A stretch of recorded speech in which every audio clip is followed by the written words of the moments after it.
Time now for the French newspaper review. Elena is next to me, and you're talking today about the middleman, aren't you, in the French elections? Yeah, Francois Bayrou, the election's, if you like, third man between the centrists, stuck between the two main candidates. He's actually fourth in a lot of polls, behind Sarkozy, Hollande and Marine Le Pen. So he's sort of failing to exploit his position so far, the papers are saying. But he launched a new programme yesterday. He's got a new campaign slogan. He wants a united France, La Croix says on its front page. So who is he and what does he actually want? What are his policies? Well, there's a few main planks of this that help him stand out from the other candidates.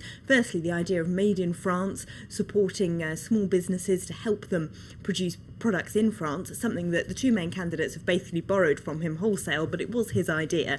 So what he wants to do is create regional banks that would give small businesses more funding to allow them to make their products in France. He's also very religious, very Catholic, so one of his other main campaign themes is restoring morality to politics. Of course, the Sarkozy presidency has been mired in a series of corruption scandals, and he's got plans, several measures that would stop this happening in the future, to do with stopping politicians from accumulating different jobs at the same time, acting as advisors to outside companies and things like that. He also wants to cut ministers and the president's salary to help cut state expenses, and he also is very keen and focused on education. He's very pro-European. He thinks there should be an elected president of Europe to try and make the EU a bit more democratic.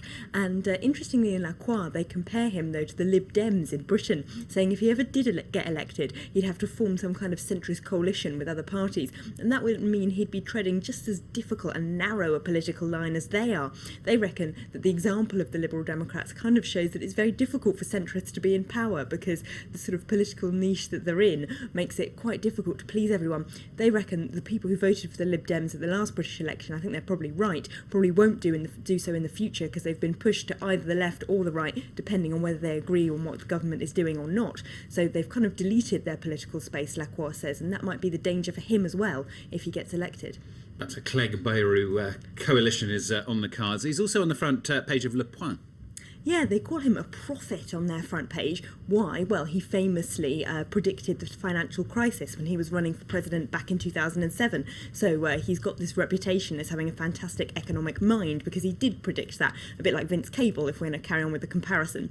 But Le Point says, of course, because of that, he's got some quite tough economic policies involving balancing the budget, social security cuts, and also higher taxes on high earners. So, he's got some quite sensible economic policies in there. Le Figaro is also talking about him today. They say that yesterday he criticised all those contrasting polls that we've been talking about recently that don't seem to agree with one another. He basically accused the two main parties of paying for favourable polls and said that they should publish how much money they'd paid to people who make opinion polls. Going to mention Francois Hollande, big rally in Marseille. Yes, held that yesterday. He's on the front page of Libération, who've done a special issue that's all been written by fiction writers instead of journalists. So a novelist who's written about Francois Hollande is talking about what he would do if he were president. So it's quite a different look on the thing. But they say he was very passionate yesterday in Marseille, that his campaign is really waking up and supporters are very enthusiastic. And finally, forget the presidential race, which is a little difficult to do in France at the moment. But Le Parisien, they're asking who could be the next prime minister.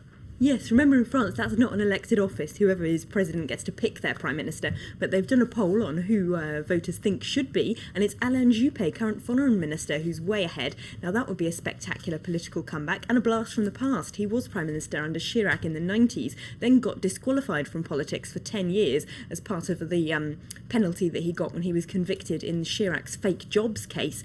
But apparently he's well ahead of right-wing supporters on who they want to see as their next prime minister. On the left, though, socialist supporters want Martine Aubry, of course, head of the party, and opposed Francois Hollande for the leadership for the presidential nomination. But they want to see her in Matignon. She's the popular nomination. We shall find out in just a few weeks' time. Elena, thanks very much. That's Elena with the French papers on France 24.